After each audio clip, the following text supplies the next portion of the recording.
오늘은 그 만나와 메추라기에 담겨져 있는 그 의미를 우리가 잘 알고 있지만 다시 한번 확인하면서 정리하는 그런 시간을 갖도록 하겠습니다.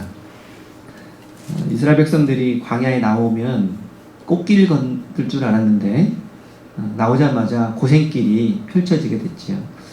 우리도 지금도 휴가철 돼서 뭐 아주 좋은 뭐 호텔이나 이런 데 가도 집 나서면 고생이라는 말을 하는데, 그때는 휴가도 아닌 광야로 들어선 길이었기 때문에 그 고생은 이루 말할 수 없었을 것입니다. 첫 번째 큰 이제 애굽의 군대가 쫓아온 것 말고 그 이후에 그 홍해바다를 건넌 이후에 다가온 큰 어려움은 물이 없어서 굉장히 큰 고난을 겪었고, 오늘은 두 번째 고난이 나옵니다. 그것은 바로 먹을 게 없어서, 식량이 없어서 겪는 고난입니다. 그러한 백성들에게 하나님이 먹을 것을 주신 사건, 그것이 바로 만나와 메추라기 사건인데 그 내용을 한번 보도록 하겠습니다. 이제 이스라엘 백성들이 어려움 당하기 시작하면서 불평과 원망이 또 같이 시작이 됩니다. 불평과 원망. 근데 이 불평과 원망의 유형이 두 가지입니다. 하나는 용서받을 수 있는 불평과 원망이 있고, 또 하나는 용서받을 수 없는 원망과 불평이 있습니다. 이거를 먼저 정리를 하고 스토리로 들어가 보도록 하겠습니다. 첫 번째, 용서받을 수 있는 원망은 뭐냐면 먹을 게 없어서, 마실 게 없어서, 뭐 이런 의식주에 관련된 생계형, 생존형 원망일 때, 비록 원망이긴 하지만 하나님께서 크게 탓하지 않으시고 그 내용을 들어주신다는 그 전개를 보여주고 있습니다. 그래서 물이 없거나 먹을 것이 없어서 원망을 하면 모세가 하나님께 아뢰지요. 기도를 통해서 중보 기도를 합니다. 그러면 하나님께서 방법을 알려주셔서 그 문제가 해결되는 그런 패턴으로 되어 있습니다. 그런데 이러한 원망 중에 해서는 안 되는, 용서받을 수 없는 원망이 있습니다. 그것은 생존과 생계를 위한 것이 아니라 탐욕과 욕심을 위해서 하는 원망일 때, 그것은 하나님께서 용서하지 않는 그런 원망으로 취급을 하십니다. 오늘 이제 일어나게 될 그 식량 문제는 둘 중에 앞부분에 해당하겠죠. 생존과 생계에 해당하는 문제 때문에 백성들이 불평하는데, 제가 참고한 그 주석서에서는 하나님께서는 이런 원망은 다 용서해 주시고 다 받아주셨다. 그리고 이런 원망은 이해가 되고 할 만한 원망이다, 이렇게 보고 있는데 저는 좀 다르게 봅니다. 왜냐하면 이 원망도 좀 지나친 원망이 많아요. 물론 먹을 것 없고 마실 것이 없어서 원망이 나오는 것은 당연하지만, 지나치다 싶은 정도의 원망과 그리고 그런 원망이 계속 이스라엘 백성들에게 쌓여서 나중에 저 두 번째 원망도 나타나게 된다, 그렇게 볼 수 있습니다. 자, 두 번째의 문제가 발생하는데 바로 식량 문제가 생기게 됩니다. 먹을 게 없고 배가 고프자 사람들이 뭐 당연히 어린아이가 배고프면 우는 것처럼 이제 뭔가 먹을 것을 달라고 호소하게 되는데, 이거부터가 그들의 원망하는 자세가 조금 지나치다 싶은 면이 등장을 합니다. 뭐냐면 그냥 먹을 것을 달라고 하는 게 아니라, 여기서 보면은 우리가 애굽 땅에서 고기가마 곁에 앉아있던 때와 떡을 배불리 먹던 때, 지금 여기 이때를 회상하는 거죠. 우리가 그렇게 잘 살고 있었는데, 실제로 잘 살고 있는 게 아님에도 불구하고 그때를 더 좋은 것으로, 지금과 비교해서 훨씬 그때가 나았다, 이런 판단을 지금 하고 있는 겁니다. 근데 여호와의 손에 차라리 그때 죽는 게 나았을 것을 너희가 이 광야로 우리를 인도하여 이 온 회중이 줄여죽게 하는도다. 그러니까 지금 이 책임 전가를 모세와 아론에게 하는 것인데, 사실은 이 모세와 아론은 하나님의 명령을 따라서 출애굽을 인도한 사람이기 때문에 이러한 모세와 아론에 대한 원망은 간접적으로 하나님에 대한 원망을 보여주고 있습니다. 지금 지나친 원망을 하고 있다고 할 수 있는 모습이고, 이것이 나중에 고스란히 더 큰 원망으로 발전을 하게 됩니다. 어쨌든 지금 식량의 문제가 신앙의 문제까지 발전하는 그런 모습으로 나아갑니다. 사실 우리 모습이 딱 이 모습입니다. 우리가 아론과 모세와 같은 모습이 아니고 사실은 불평하는 이스라엘 백성들의 모습일 때가 있습니다.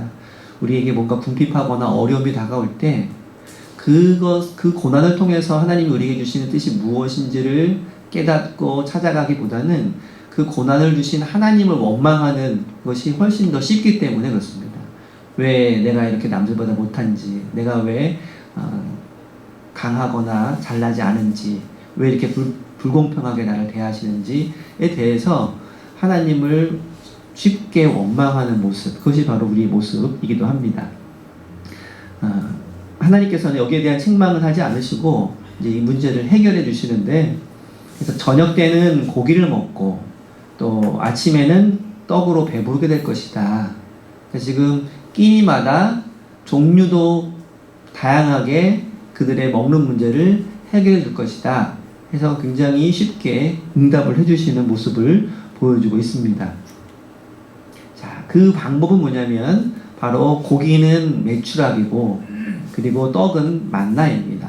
그래서 우리가 잘 아는 것처럼 만나와 메추라기를 통해서 그들의 배고픈 문제를 해결해 주셨는데, 이 만나라고 나중에 이제 이름을 만나라고 지었죠. 그래서 이 만나가 맛있어서 만나가 아니고 그 뜻이 이게 뭐냐 이런 뜻입니다. 사람들이 처음 보는 거예요. 그 이집트에만 살다가 광야에 나와서 처음 보는 이 만나를 보고 도대체 이게 무슨 음식이냐 서로 이렇게 물어보는 거예요. 다들 이게 뭐냐 하다 보니까 그냥 그게 이름이 됐어요.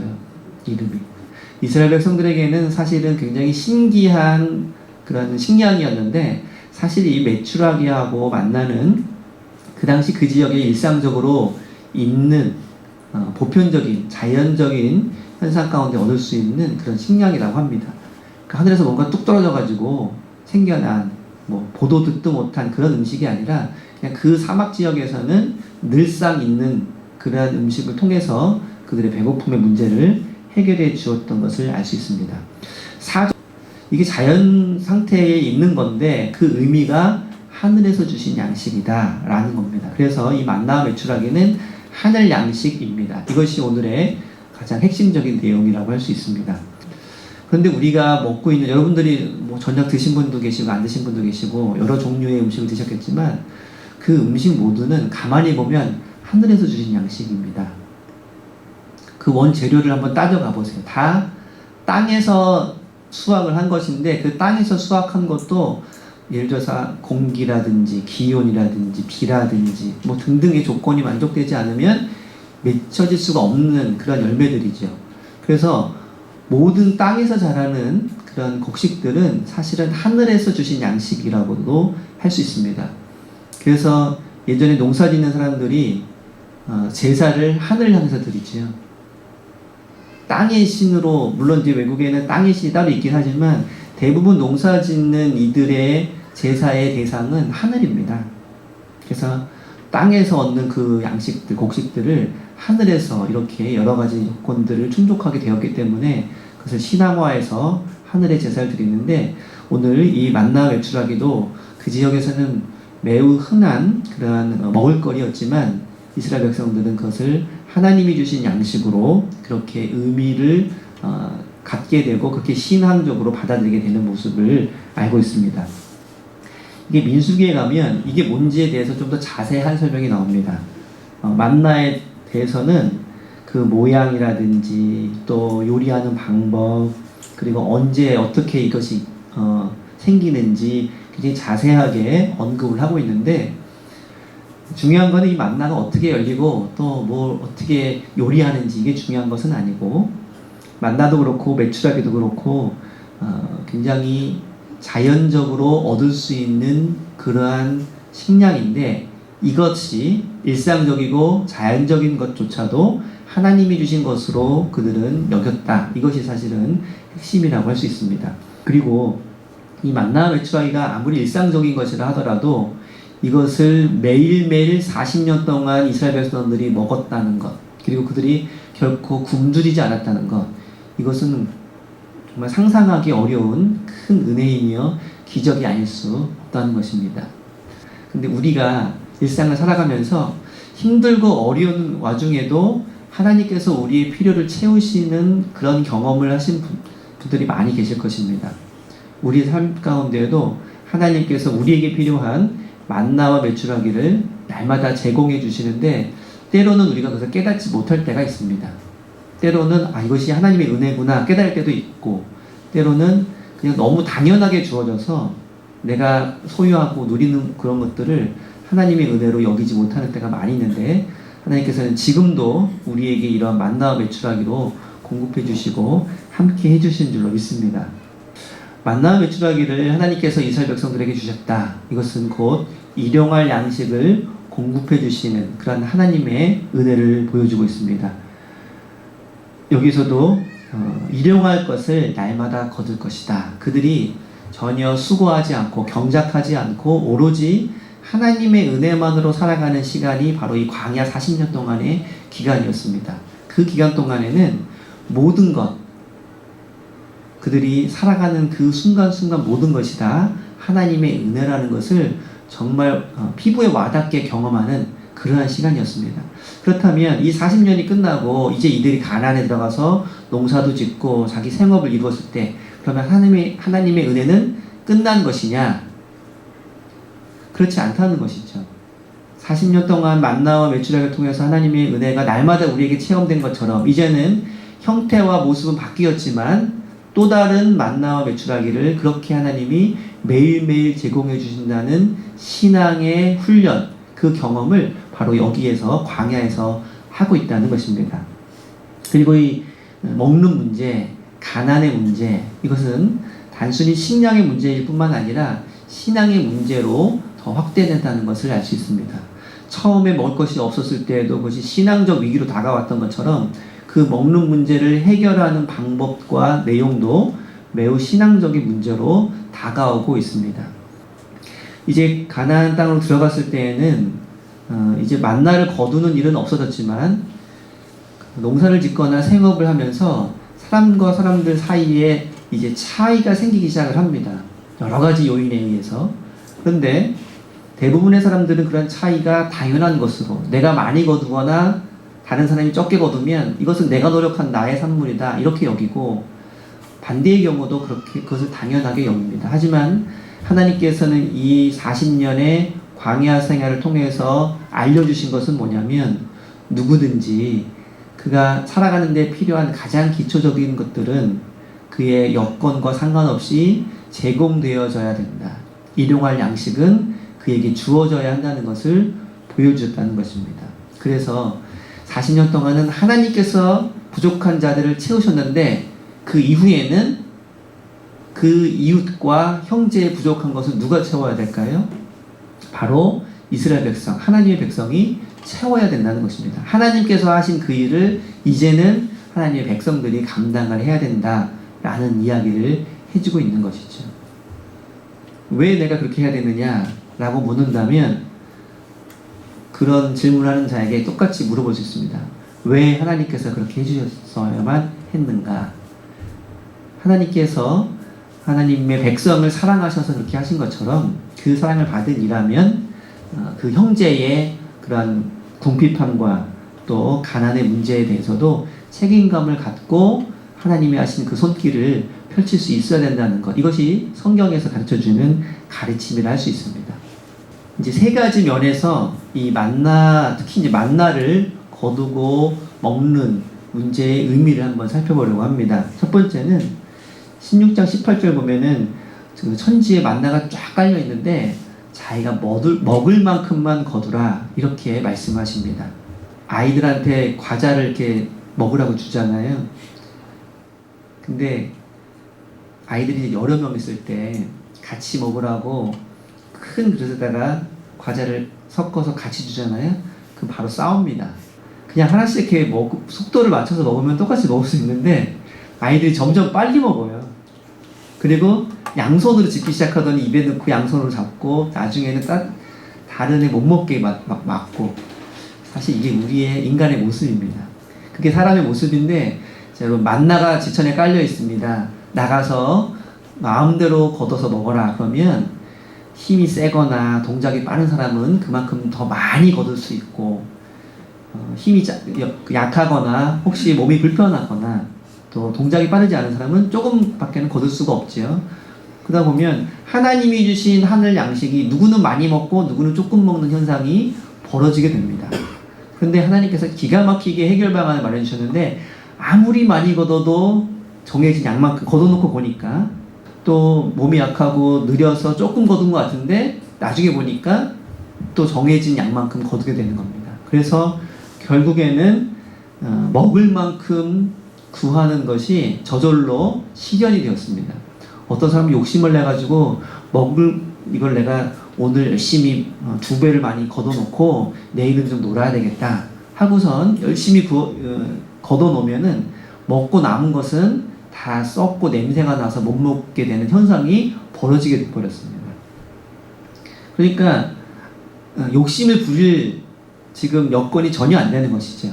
편법도 없고 속임수도 없고 그리고 어떤 사람의 능력차에 따른 그러한 누구는 배부르고 누구는 배고픈 그런 상황이 없는 굉장히 신기하고도 이상적이면서도 함부로 판단하기 어려운 그런 상황이 지금 이제 보이게 됩니다. 자, 이걸 통해서 무엇을 보여주려고 하는 것인가? 먼저는 지금 출애굽한 모든 백성들은 다 하나님의 백성이고 그들이 먹는 양식은 하나님의 양식입니다. 그래서 그들이 양식을 먹는 것조차도 하나님의 방식으로 먹어야 된다는 것을 보여주고 있는데 하나님의 백성이 가장 기본적인 먹을 것에 있어서는 누구는 배부르고 누구는 배고픔이 없이 모두가 다 필요한 만큼의 양식을 얻어야 된다. 이것이 하나님의 첫 번째 규칙이라고 하는 것입니다. 그래서 이것은 균등한 소유와 균등한 분배. 지금 모든 경제와 관련된 거는 이상적인 것을 바로 이걸로 생각하겠지만 현실적으로는 매우 어려운 문제가 바로 이 문제이기도 합니다. 어쨌든 이러한 모습은 지금 애굽에서 있었던 그들의 삶을 다시 한번 하나님께서 원하시는 삶으로 바꾸어가는 그런 과정 속에서 그들이 과거에 살았던 삶을 벗어나기 위한 그런 방법이기도 합니다. 과거의 애굽에서는 어떠했습니까? 지위가 높거나 힘이 센 자는 많이 소유하고 그렇지 못한 자는 전혀 소유하지 못하는 부의 불평등이 극심했던 그런 사회입니다. 그것이 애굽의 경제 원리라면 이제 출애굽한 하나님 백성들의 경제 원리는 애굽과는 전혀 다르게 그런 힘과 능력에 따라서 부자와 가난한 자가 나눠지는 것이 아니라 필요한 만큼 사람들에게 주어지는 그런 평등한 모습, 그것이 바로 출애굽의 경제 원리라고 하는 것입니다. 이것은 그 이전에도 그렇고 그 이후에도 그렇고 하나님의 백성들이 갖추어야 하는 그런 경제적 윤리가 무엇인지 앞으로 무엇을 추구하며 살아가야 하는지를 보여주는 모습이기도 합니다. 물론 이스라엘 백성들도 가나안 땅에 들어가면 다른 이민족과 마찬가지의 삶의 방식을 택하게 됩니다. 그러나 그 기준은 항상 이러한 광야에서 있었던 하나님이 보여주셨던 이 모습이었고 끊임없이 예언자들은 그것을 기준으로 해서 그 왕국시대의 그런 백성들의 삶을 비판하고 다시 한번 돌이키려고 했던 것을 볼 수 있습니다. 이것은 오늘날 경제적인 그런 윤리나 질서에 대해서도 우리가 다시 한번 생각하게 해주고 있습니다. 물론 이것을 오늘날 문자 그대로 적용할 수는 없습니다. 능력이 있는 사람은 많이 벌어야죠. 그리고 부도 축적을 하고 그걸 통해서 많은 사람들이 또 그 유익이 나눠지도록 해가야 됩니다. 큰 회사도 필요하고 또 앞서가는 새로운 첨단 산업을 개척하는 것도 필요하고 또 그 안에서 많은 사람들이 그 혜택을 보기도 합니다. 그래서 이것은 곧이곧대로 이것을 현실에 적용해야 된다는 그런 의미가 아니라 여기에서 담고 있는 내용이 무엇인지를 깊이 고민해 봐야 된다는 그런 문제를 우리에게 던져주고 있습니다. 그런데 우리가 실제로 보고 있는 그런 지도자들의 모습은 반대죠. 반대예요. 누구나 다 자신이 어떤 정치적인 지도력을 가지면 정의롭게 이런 문제를 해결할 수 있을 것처럼 그렇게 광고하고 또 선동하는데 실제로 들여다보면 오히려 그런 사람들이 더 자기 욕심을 채우려고 혈안이 되어 있는 모습을 우리가 보면서 실망할 때가 참 많이 있습니다. 차라리 그런 말을 안 하면 그냥 그런가 보다. 안 하면 누구나 다 인간의 욕심이 있으니까 그냥 자기 욕심에 충실한 거겠지. 이렇게 생각할 수 있는데, 그렇게 다른 사람들 앞에서 자기가 정의롭고 가난한 사람들을 위해서 사는 것처럼 그렇게 말해놓고 나중에 알고 보니까 보통 사람들이 생각할 수 없을 정도의 그러한 부를, 그것도 편법을 이용해서 쌓아놓고 그런 모습을 우리가 직접 보게 됐을 때 거기에 대한 박탈감과 실망감이 얼마나 큰지 모릅니다. 그러니까 지금 이 출애굽기에 나오는 이 만나와 메추라기의 문제는 지금도 우리의 현실 속에서 여러 가지 형태로 계속해서 보여지고 있는 그런 문제라고 할 수 있습니다. 두 번째는 앞에 것하고 연결되는 것이지만, 많이 거두지 말라라고도 했지만 남겨두지도 말라고 합니다. 그래서 이거를 내가 많이 남겨놓고 쌓아놓고 나중에 이거 가지고 뭐 어떻게 해야겠다라는 생각을 사람이라면 당연히 할 텐데, 그렇게 하지 말라고 지금 명령을 내리고 있습니다. 자, 이것 또한 이집트에서 살고 있었던 삶에 대한 반성이라고 할 수 있습니다. 부의 편제와 극심한 빈부격차에 대한 도전이다, 이렇게 말을 할 수 있습니다. 그래서 이 만나와 메추라기는 어떤 특정한 사람들만을 위한 양식이 아니라 모든 사람들을 위한 하나님의 양식이다 라는 의미를 담고 있는 것입니다. 그래서 교회에서 하는 사역 중에 가장 중요한 것 중에 하나가 뭐냐면요, 먹는 거죠. 먹는 사역. 그래서 점심때 같이 음식을 나누고 하는 게 굉장히 중요한데, 문제는 하는 사람만 한다는 거예요. 보니까 교회에서 이제 주방에서 일하시는 분들, 수고하시는 분들 보면 주로 하시는 분만 하시고 드시는 분은 계속 드시기만 하시고, 우리 교회는 좀 계속 좀 번갈아 가면서 협력하면서 많은 분들이 서로 좀 함께 도우면 더 좋은 모습으로 이렇게 함께 먹는 것을 나눌 수 있을 것 같습니다. 근데 이것을 창조 질서를 회복하는 일이다 라고까지 의미부여를 하는 그런 책도 있습니다. 미물도 하나님께서 먹을 것을 책임져 주시고 다 베풀어 주신다, 이렇게 말씀해 주셨는데, 모든 사람, 더 뭐 귀하다면 귀할 수 있는 사람에게도 하나님께서 가장 기본적인 일용할 양식을 허락해 주시는 것이 하나님의 뜻입니다. 그러면 하나님께서 허락해 주시니까 저절로 이루어지느냐? 여러 가지 이유로 일용할 양식을 얻지 못하는 이들이 우리 주변에 있을 때, 그들이 그 부족한 일용할 양식을 얻을 수 있도록 어떤 방법으로든 우리가 협력하고 동참하는 것, 이것이 신앙인들이 기본적으로 가져야 되는 모습 중에 하나라고 하는 것입니다. 세 번째는 이제 안식일에 대한 규정입니다. 참 신기한 게요, 거두어서 남으면 이게 그 다음날 돼서 냄새가 나고 먹을 수 없게 된 이 만나가 안식일 때는 그 규칙이 해제가 됩니다. 그래서 안식일을 앞두고서는 이틀치를 거둘 수가 있어요. 그래서 안식일에는 들에 나가서 만나를 거두는 노동을 하지 않고도 그들이 먹고 살 수 있도록 그렇게 하나님께서 해주셨습니다. 자, 이것은 안식일에 대한 굉장한 중요한 의미 부여이기도 하고, 하나님께서 우리에게 엿새 동안 열심히 일하고 하루는 안식할 것, 그리고 하나님을 예배할 것을 이러한 만나를 통해서도 교육해 주시는 것이기도 합니다. 그리고 사람이 떡으로만 살 것이 아니라 하나님의 말씀으로 살 것이라고 했던 그 말씀과, 또 예수님께서 그 말씀을 인용하신 것도 이 만나를 통해서 분명하게 보여주고 있습니다.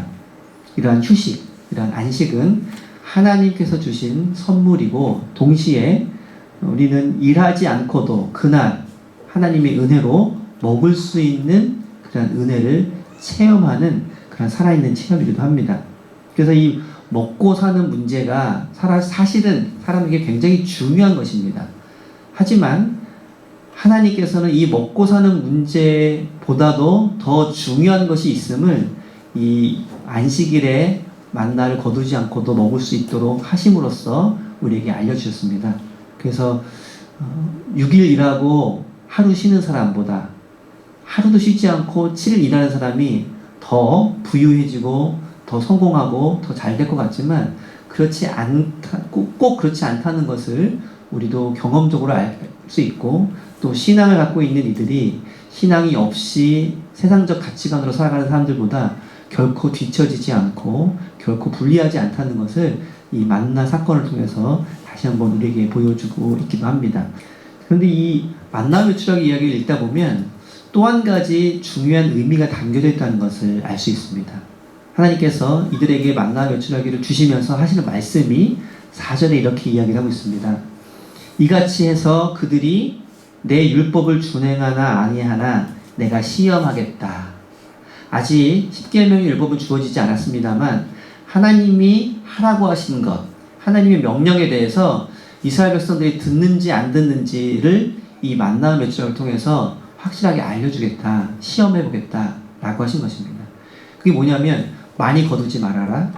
그리고 안식일에는 2배로 거두고 안식일에 나가서 일하지 말고 나가도 만나를 못 구할 것이니까 몇 가지 명령을 해주셨거든요. 근데 이스라엘 백성들이 그 욕심 때문에 하나님이 하라고 한 것을 제대로 하지 않고 하지 말라고 한 것을 자꾸 하려고 하는 겁니다. 그래서 이 하나님의 시험에 걸려 넘어진 사람들이 꽤 많이 있었습니다. 20절을 보시면 모세에게 순종하지 않고 더러는 아침까지 두었더니 벌레가 생기고 냄새가 난지라. 남기지 말라고 분명히 말씀을 하셨는데 그거를 어겼다는 거예요. 불순종했다는 겁니다. 그리고 27절에 보면 안식일에 나가지 말아라. 그 전날 구한 것으로 충분하게 해주겠다 했는데 7째 날에 백성 중 어떤 사람들은 거두러 나갔다가 얻지 못하였다. 그리고 이것은 당시에 그 광야에 있었던 이스라엘 백성들만의 문제가 아니라 우리의 문제기도 하다는 것입니다. 하나님께서 분명히 말씀해 주셨는데 그걸 안 믿는 것이죠. 못 믿는 게 아니라 안 믿는 거예요.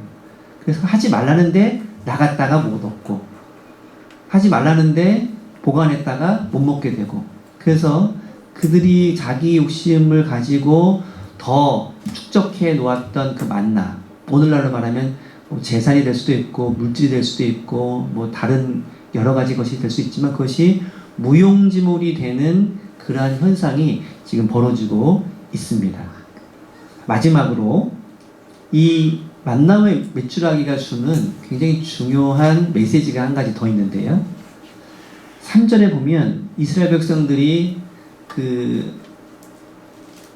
그들의 생각 속에서 이상적으로 생각하는 양식이 뭐냐면 애굽에서 먹었던 고기와 거기서 먹었던 음식, 이게 그들에게는 가장 먹고 싶고 기억나는 그리운 음식이었다는 겁니다. 아직까지도 그들이 생각하는 양식은 애굽의 양식입니다. 애굽의 양식, 이것은 곧 세상적인 삶의 방법, 또 세상적인 양식 등등을 의미하고 있습니다.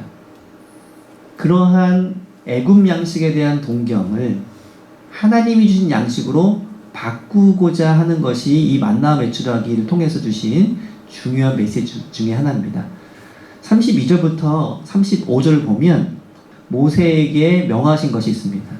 이 만나를 항아리에 담아서 자손 대대로 이것이 어떤 의미인지를 알려주어라. 그래서 이 만나에 한 오멜을 채워서 간직하라고 말씀을 하십니다. 그리고 40년 동안 그리고 그 이후까지 그것을 간수하게 됩니다. 그리고 40년 동안 그들이 먹었던 음식은 만나와 외출하기였습니다. 그래서 그동안 그들이 먹었던 애굽의 음식을 이제는 끊고 하나님이 주신 하나님의 양식을 40년 동안 먹으면서 이스라엘 백성들은 그 육체적 체질이 완전히 변화됨과 동시에 그들의 삶의 체질도 달라질 수밖에 없다는 것을 보여주고 있습니다. 어떤 음식을 기억할 것이냐, 여전히 애굽의 음식을 기억하는 이스라엘 백성들에게 이제 애굽의 음식을 기억하지 말고 하나님이 주신 음식을 보관하고 40년 동안 먹으면서 그것을 기억하라는 것입니다. 이제 그들이 가나안 땅에 들어가서 다시 애굽에서 먹었던 음식을 먹을지라도 40년 동안 하나님께서 주신 양식이 무엇인지, 그 양식의 의미가 무엇인지를 잊지 말고 간직하면서 살아가라고 하는 것입니다. 하나님이 주신 양식, 그 양식에 담겨져 있는 앞에서 열거했던 그런 의미들을 우리의 삶 속에서 간직하고 그러한 삶의 방식으로 살아갈 것을 하나님께서는 말씀을 해 주셨습니다. 너희의 대대 후손을 위하여 간수하라. 이것은 그 후손들에게도 비록 만나가 무엇인지도 보지 못할 훗날의 백성들에게 후손들에게까지도 그 만나의 의미가 무엇인지 하나님께서 왜 그들에게 만나를 주셨고 그것을 통해서 어떤 삶의 방식으로 탈바꿈해야 되는지를 그 후손들에게 정확하게 알려주라고 하는 것입니다. 우리의 삶 가운데도 하나님으로 말미암아 변화된 우리의 삶과 우리의 신앙을 우리 후손들에게, 우리 자녀들에게 또 새로 교회 나오신 분들에게 알려주면서 깨달을 수 있도록 해 주어야 하는 사명이 우리에게 있는데, 그렇다면 저와 여러분들이 간직하고 있는 만나 항아리는 무엇인지 우리의 삶 가운데 하나님의 은혜를 간직할 수 있는 여러분의 만나 항아리가 있으시기를 바랍니다. 그것을 통해서 하나님이 나와 함께 하시고 내가 세상적인 삶의 방식이 아닌 하나님께서 말씀하신 삶의 모습으로 살아가는, 그것을 다른 이들에게 보여주거나 혹은 알려줄 수 있는 그러한 만나 항아리를 간직하는 여러분 다 되실 수 있기를 바랍니다. 기도하겠습니다.